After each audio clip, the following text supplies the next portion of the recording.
Pour soutenir la chaîne, buy me a coffee. Merci.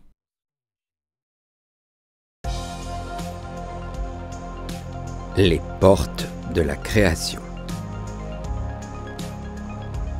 Tome 2 de la saga des Hommes-Dieux.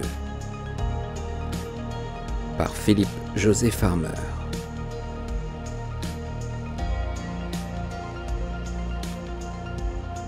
Chapitre 2. Le terrain gazonné finissait abruptement dans la mer, sans grève intermédiaire. L'animal qui venait d'émerger se trouvait seulement à quelques mètres de lui. Il était accroupi à la manière d'un crapaud sur d'énormes pattes rondes et molles, aux larges extrémités palmées. Le torse était humanoïde et adipeux, et le ventre bombé comme celui d'une oie grasse. Le cou était long et souple, et surmonté d'une tête humaine. Mais le nez était plat et percé de 2 fentes étroites. Des excroissances de chair rouge pendaient au coin de la bouche. Les yeux étaient grands et verts. Il n'y avait pas d'oreilles. Le crâne était couvert, comme le reste du corps, d'une fourrure bleue foncée à l'aspect huileux. « Jadawin » dit la créature. Elle s'exprimait dans la langue antique des seigneurs. « Jadawin, ne me tue pas.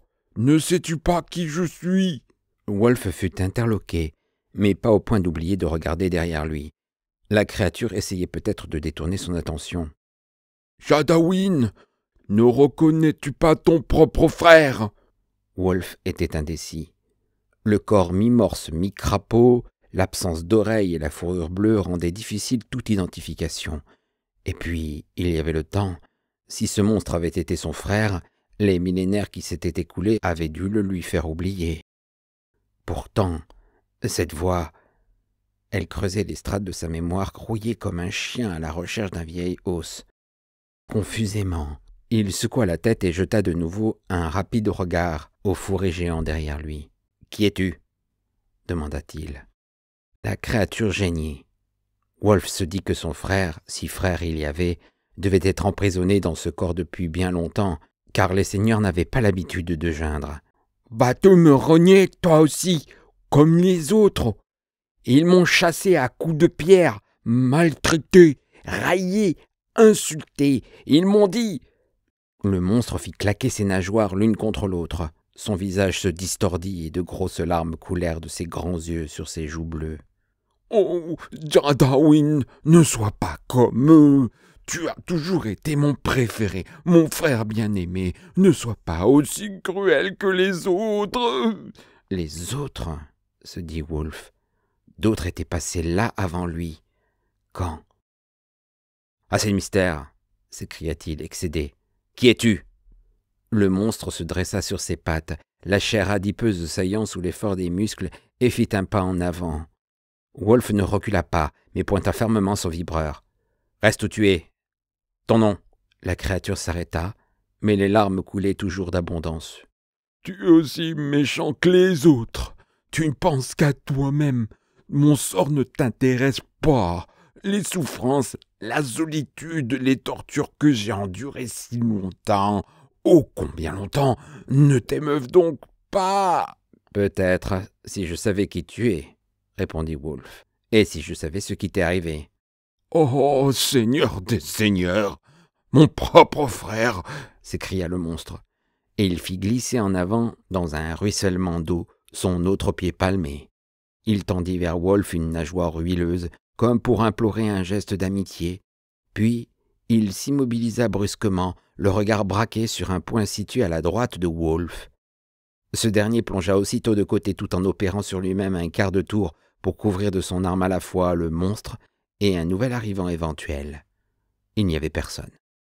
Comme la créature l'avait prémédité, elle bondit sur Wolf au moment même où il se jetait de côté, comme une catapulte. Ses pattes se détendirent et le projetèrent en avant. Si Wolf s'était seulement retourné, il aurait été renversé par l'énorme masse. Se tenant de profil, il fut juste heurté au passage par l'extrémité d'une nageoire.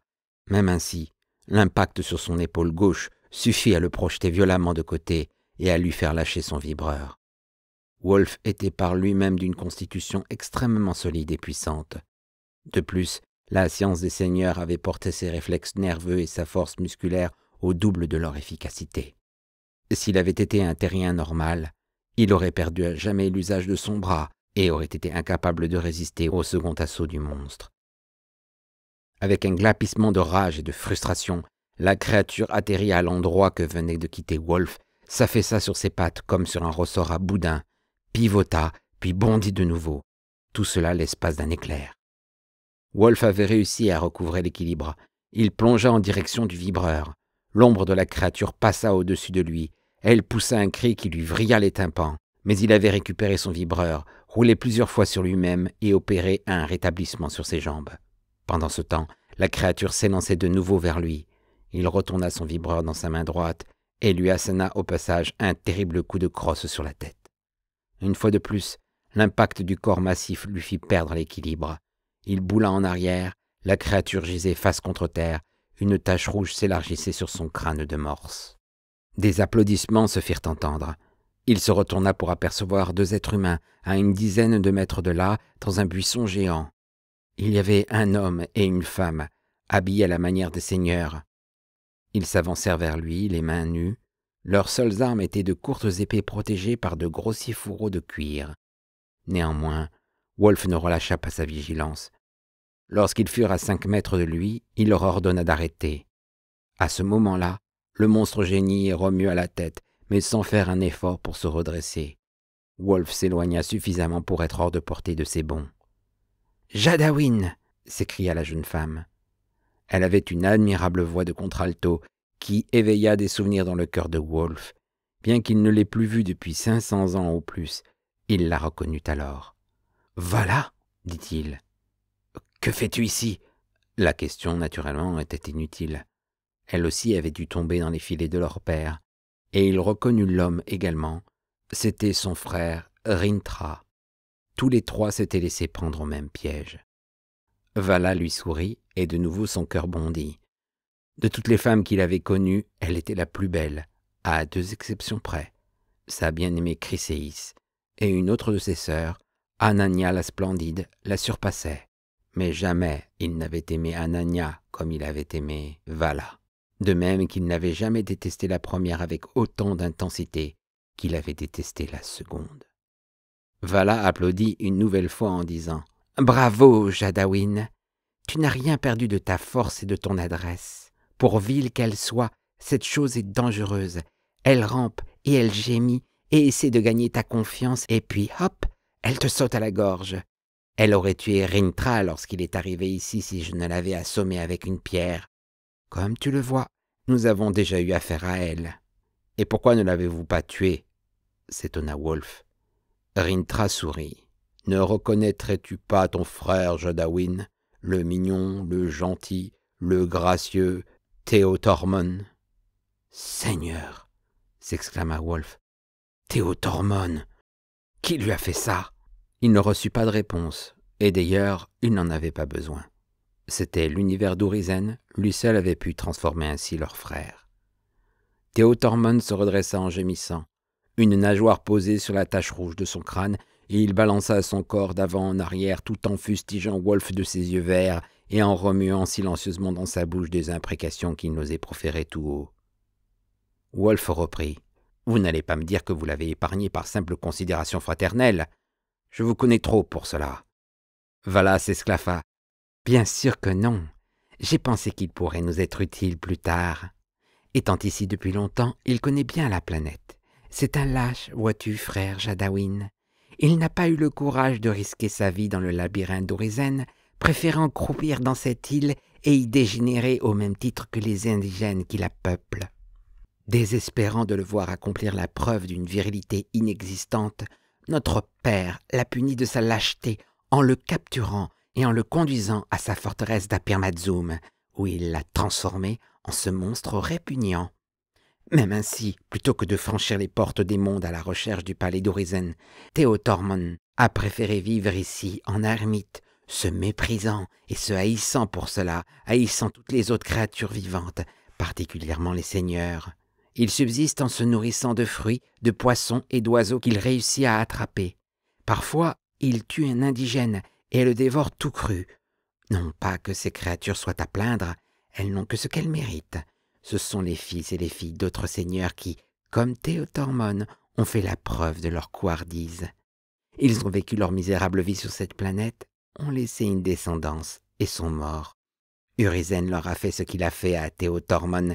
Il les a conduits à Pirmatzum pour les métamorphoser en créatures abjectes, puis les a ramenés ici.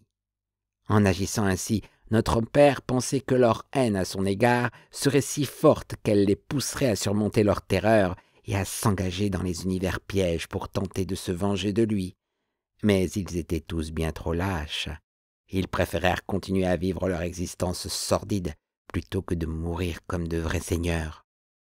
Je vois que j'ai beaucoup à apprendre sur les récents agissements de notre père, constata Wolf. Mais qui me dit que je puis vous faire confiance? De nouveau, Vala s'esclaffa. Tous ceux qui sont tombés dans les pièges d'Urizen se trouvent sur cette île. La plupart d'entre nous ne sont ici que depuis quelques semaines, mais il y a plus de 6 mois que Louva est arrivé. Qui sont les autres? Quelques-uns de tes frères et cousins. Outre Rintra et Louva, il y a nos frères Enyon et Ariston, et nos cousins Tarmas et Palamabron. Elle eut un rire joyeux et montrant le ciel rouge s'écria « Grâce à notre Père, le Seigneur des Seigneurs, nous voici tous ensemble après des millénaires de séparation cruelle. Jamais aucun mortel n'imagina une aussi heureuse réunion de famille. » « Ça ne me dit toujours pas, » répliqua Wolf. « Pour quelle raison je vous ferai confiance ?» Rintra répondit « Nous avons décidé d'observer une trêve d'action commune. Pour battre Urizen, notre seule chance est de laisser nos rivalités de côté jusqu'à nouvel ordre et de demeurer unis. » « De plus loin que je me souvienne, dit Wolf, il n'y a pas eu de trêve entre les seigneurs. Je me rappelle que notre mère disait que cela s'était produit une seule fois, 4000 ans avant ma naissance, lorsque les bourdons noirs menaçaient les seigneurs.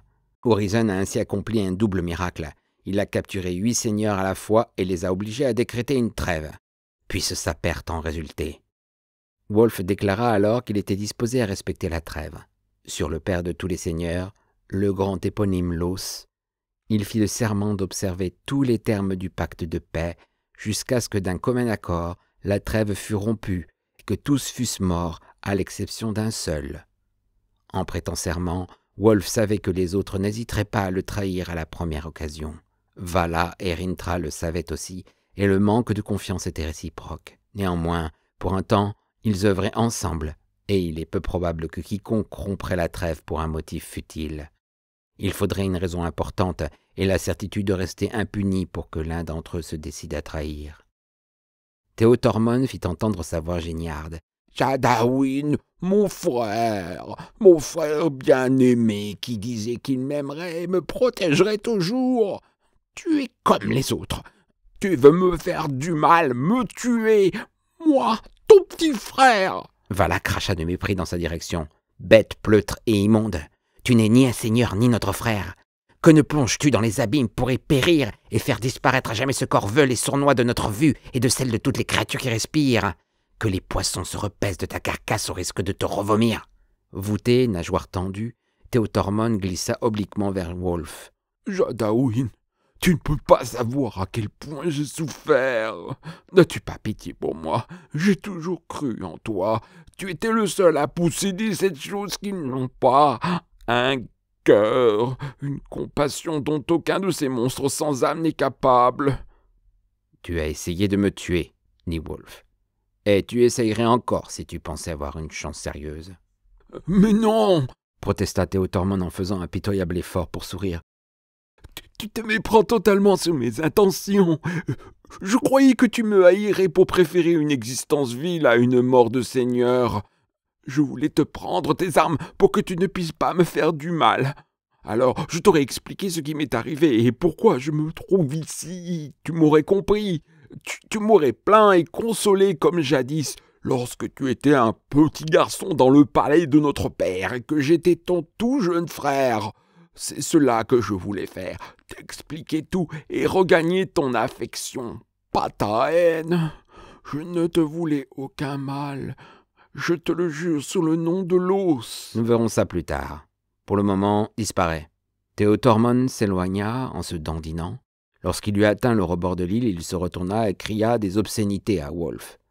Ce dernier leva son vibreur sans autre intention que de l'effrayer. Le monstre poussa un glapissement bref et plongea dans les eaux bleues, tel un crapaud géant agitant ses longues pattes désarticulées derrière lui. Il ne reparut pas à la surface. Wolf demanda à Vala combien de temps il pouvait tenir sous l'eau. « Je ne sais pas, peut-être une demi-heure, mais je doute qu'il soit en train de retenir sa respiration.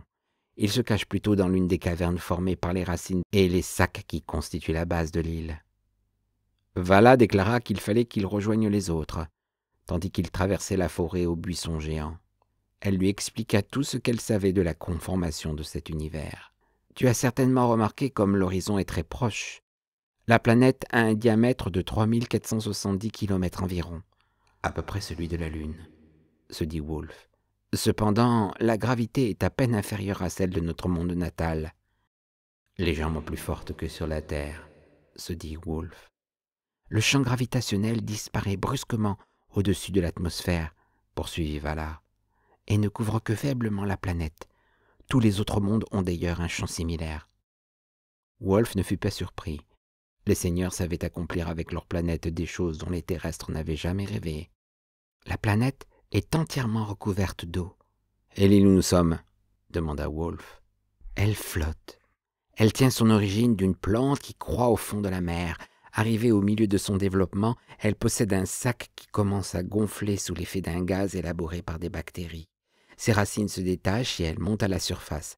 Là, elle étend ses racines ou filaments qui rencontrent d'autres filaments de la même espèce. Une masse compacte de plantes se constitue, la partie supérieure du végétal meurt alors, tandis que la partie inférieure continue de pousser. La couche supérieure se décompose pour former un sol, des oiseaux y ajoutent leurs excréments, ils viennent d'îles anciennes et transportent des germes dans leur déjection. C'est ainsi que naît la végétation. Elle désigna la forêt autour d'elle. « Et d'où viennent ces rochers ?» demanda Wolf. Au milieu de massifs de plantes qui ressemblaient à des bambous, se trouvaient plusieurs blocs de couleur blanchâtre, d'un diamètre de 4 mètres environ. Les sacs à gaz qui forment des îles ne sont qu'une espèce parmi les milliers qui doivent exister. Il y en a une qui se colle aux rochers du fond de la mer et qui les remonte à la surface dès qu'ils peuvent flotter. Les autochtones vont les chercher et les transportent à l'intérieur des îles s'ils ne sont pas trop gros. Les rochers attirent l'oiseau garzou et les autochtones tuent le garzou ou le domestique. Et l'eau potable, c'est un océan d'eau douce. Par une trouée de la luxuriante forêt de palmes violâtres à rayures jaunes et de buissons géants chargés de baies, Wolf vit apparaître à l'horizon un énorme arc de cercles noirs. 60 secondes plus tard, c'était une sphère qui s'élevait au-dessus de l'horizon. « Notre lune », dit Vala. « Ici, tout est inversé. Il n'y a pas de soleil. La lumière vient directement du ciel, et c'est la lune qui produit la nuit ou l'absence de lumière. Ce sont de pâles ténèbres, mais elles valent mieux que rien. Plus tard, tu verras le monde d'Apir-Matsum. Il occupe le centre de cet univers, et les 5 planètes secondaires tournent autour de lui. Tu pourras les voir également, noirs et occultant le ciel comme cette lune. » Wolf voulut savoir comment elle connaissait tous ces détails. Elle répondit qu'elle les tenait de Théotormon, qui ne les avait divulgués qu'à contre-cœur. Il avait beaucoup appris lorsqu'il était prisonnier d'Urizen. Il n'avait d'abord rien voulu dire, étant une bête égoïste et mesquine, mais lorsque ses frères, sœurs et cousins l'avaient capturé, il l'avait fait parler en usant de moyens persuasifs. « La plupart des cicatrices sont maintenant guéries, » conclut Vala en riant. Wolf se demanda si, après tout, Théotormon n'avait pas de bonnes raisons de vouloir les tuer, et jusqu'à quel point l'histoire de Vala concernant leur rapport avec lui était conforme à la vérité. Wolf décida d'avoir à l'occasion une conversation avec Théotormon, à distance respectable naturellement. Soudain, Vala se raidit et lui saisit le bras. Il s'apprêtait à se dégager, craignant quelque traîtrise, mais il aperçut qu'elle regardait le ciel avec inquiétude, imitée par Intra.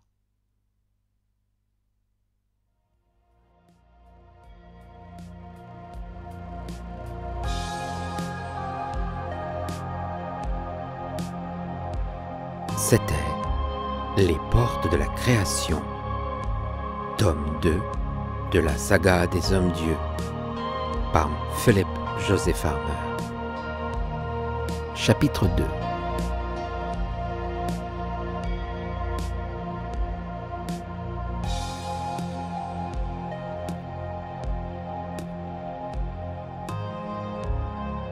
Si vous avez apprécié cette lecture, merci de liker, commenter et de vous abonner à la chaîne. À bientôt.